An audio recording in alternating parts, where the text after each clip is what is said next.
This another one of them, the woman in the blank titled movies. We had the woman in the wall, the woman in the window, and this is the woman in the yard. The film opens on a farm with a man recounting a dream. Their house is complete, his wife's favorite irises bloom, and everything is perfect. Except the farm has no name. His wife, Ramona, says not every farm needs one, but he insists it deserves a name after all their work. This moment is revealed to be an old video Ramona is watching alone in bed. Hollow-eyed and grieving, she's pulled from the memory when her son, Taylor, opens the curtains and tells her the power's out. He urges her to stop bed rotting and call the electric company. Taylor does chores around the house, feeding the chickens and the dog and bringing in the mail.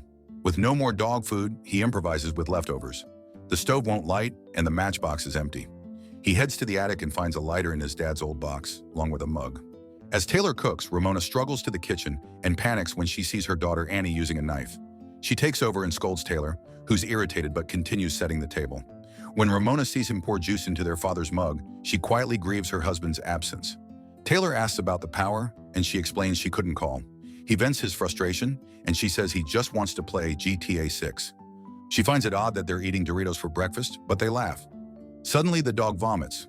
Ramona yells at Taylor for not feeding it properly, and he snaps that they've run out of dog food. She tells him to take the dog outside. "Girl, get your act together for your kids and that dog." Ramona checks the mail and a flashback to the car accident overwhelms her, but Taylor snaps her out of it. There's a strange, veiled woman sitting out by the farm. They guess at who she could be. Taylor teases Annie, and their dog Charlie keeps on barking. When Annie quietly says, "Dad would have known what to do," Ramona is shaken. Determined, she heads outside to confront the mysterious woman. Ramona steps outside, and as she approaches, the woman eerily asks her how she got there.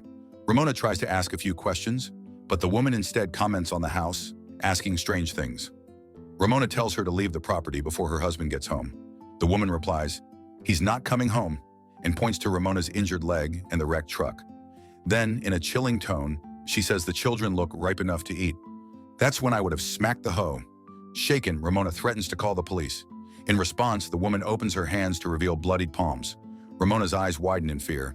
She hurries to the garage only to find the chickens in the coop have been slaughtered.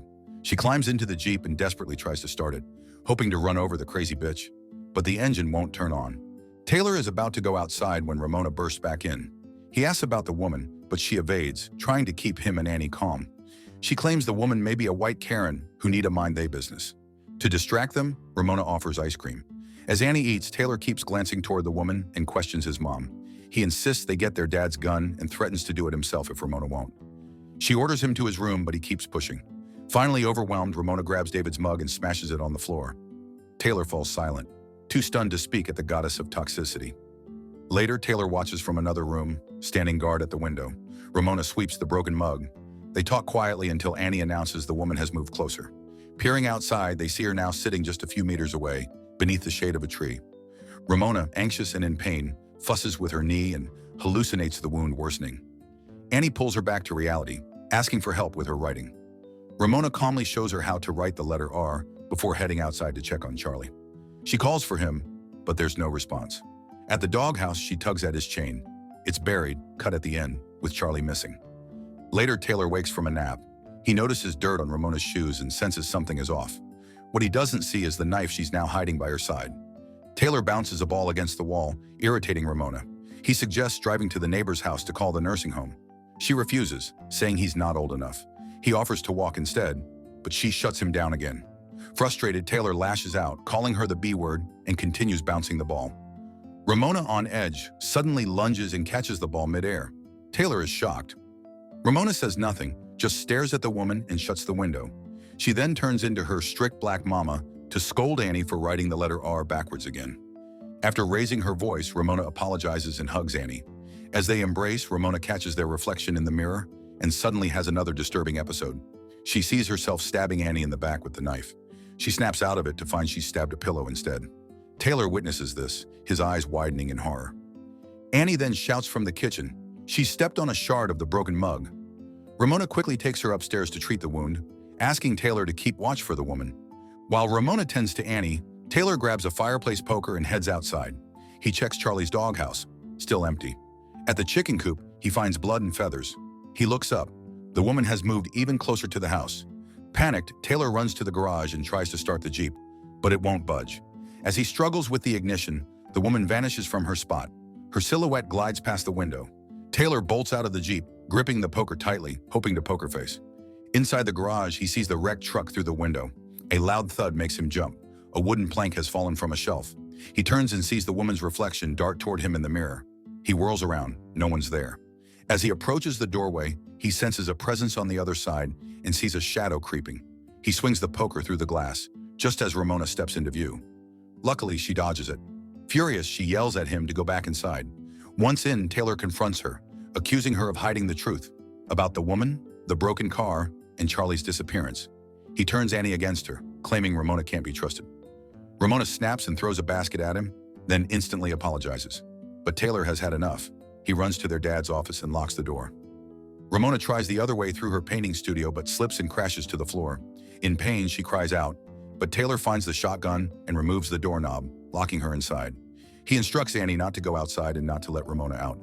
Taylor marches outside with the gun and confronts the woman, demanding she leave or he'll exercise their Second Amendment rights that white people keep talking about. He counts down from 10. At 2, the woman rises and calmly removes her veil, revealing a black woman. Taylor hesitates. Now I know this fiction because most black women mind their business and have better things to do than to haunt some family. She taunts him. Inside, Ramona begs Annie to unlock the door. The woman begins revealing her version of the truth. She tells Taylor that Ramona has been lying. It confirms Taylor's growing suspicions. Annie opens the door for Ramona, who thanks her, but Taylor tells Annie to go to her room. He wants answers. Ramona then begins recounting the night of the accident. They were out for dinner, and she had been feeling increasingly unhappy with life on the farm. At the table, she voiced her frustrations, but David insisted moving again wasn't realistic because they broke asses. Hurt and frustrated, Ramona grabbed the keys and stormed out. As she sat behind the wheel, she stayed silent and drove off into the dark, rainy night. In the other room, Annie listens when a ball drops to the floor. The woman's shadow stretches across the walls and ceiling, creeping toward her. Back on the night of the accident, Ramona drives through the cold, rainy darkness. The silence between her and David is heavier than my big back. As she stares ahead, something catches her eye in the rearview mirror, a shrouded woman standing in the rain. Suddenly, she sees a close-up of the woman's disfigured face, just before David yells, and the car crashes. Ramona recounts this to Taylor, finally admitting she lied and she was the one driving. Meanwhile, in the other room, the woman's shadow lunges at Annie. She screams. Taylor rushes to help, with Ramona close behind. They see the shadow hurling objects. Ramona grabs Annie and pulls her away as the entity pursues, relentless.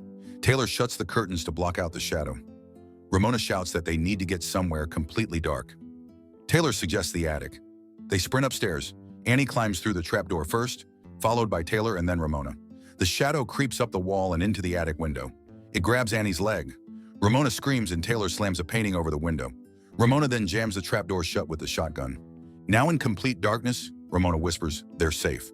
But the silence doesn't last. The room starts to rattle and shake. Taylor's flashlight flicks on and scans the room. In one corner, an antique chair, the same one the woman was sitting in earlier. He swings the beam toward Ramona and sees the woman standing right beside her. In a flash, the woman swats the flashlight from his hand.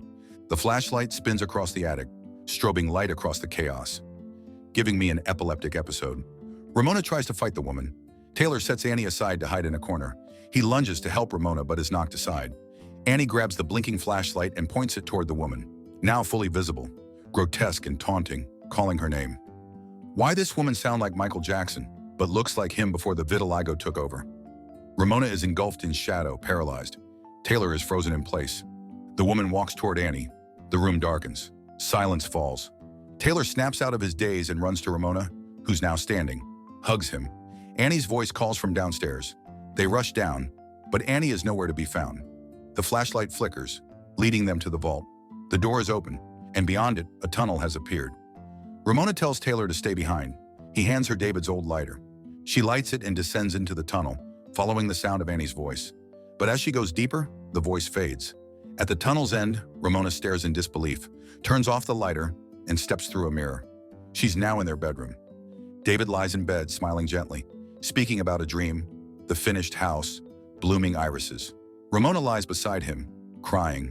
He holds her, comforting her softly. But something's wrong. Ramona notices David's tattoo. It's flipped. She looks around. The paintings, the clock, all reversed. Panic rises. David wraps a blanket around her head and locks her tightly in his arms. That's how I like it in bed. Ramona finds herself under the veil, sitting on the same chair the woman in the yard once sat on. She faces another version of herself and asks how she got there. The other Ramona taunts her, saying today is the day.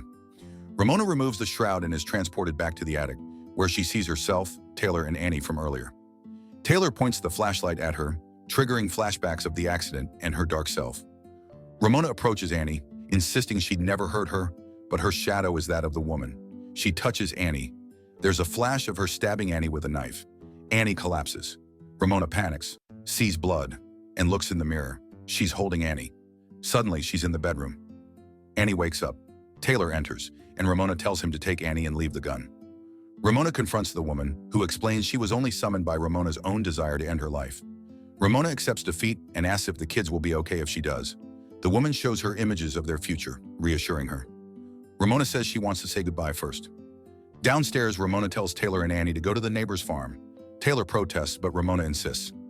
Annie leaves her plushie for Ramona. Back inside, Ramona sits with the shotgun, afraid. The woman helps her hold it. This getting a little too lesbianist. As they struggle, Ramona sees the plushie, and the woman's shadow merges with hers. Ramona looks at her reflection, now alone with the gun. Taylor and Annie return. Ramona hugs them and says she changed the scary parts. Taylor asks if the woman will come back.